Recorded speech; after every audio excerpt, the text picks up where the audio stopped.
আসসালামু আলাইকুম গাইস, আপনারা সবাই কেমন আছেন? তো আশা করি আল্লাহর রহমতে সকলে অনেক ভালো আছেন এবং সুস্থ আছেন। আমার মাথায় দেখতে পাচ্ছেন চুল নাই, কারণ কি আপনারা জানেন? তো এটার কারণ হচ্ছে আমি আপনাদের বলবো। তো অবশ্যই আমার পুরো ভিডিওটাই আপনারা দেখবেন, তাহলে বুঝতে পারবেন। কারণ সকল প্রবাসীরা চায় তার ফ্যামিলিটাকে সুস্থ সবল সুন্দর ভালো রাখার জন্য, সুখী রাখার জন্য। প্রবাসীরা কষ্ট করুক, তাতে কোনো সমস্যা নাই, কিন্তু তারা চায় তার ফ্যামিলিটা যাতে ভালো থাকুক। তো আমরাও তাই মনে করি, আমরাও প্রবাসী ভাই। আমি সৌদি আরব প্রবাসী।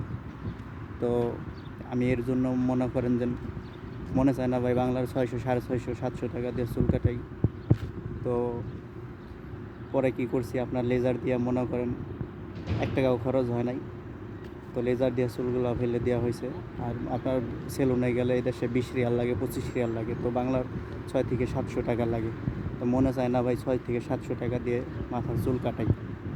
তো এই আর কি, এর জন্য মাথার চুলগুলো ফেলে দিছি। তো আমার ভিডিওগুলো যদি আপনাদের ভালো লাগে অবশ্যই শেয়ার, কমেন্ট এবং লাইক করবেন।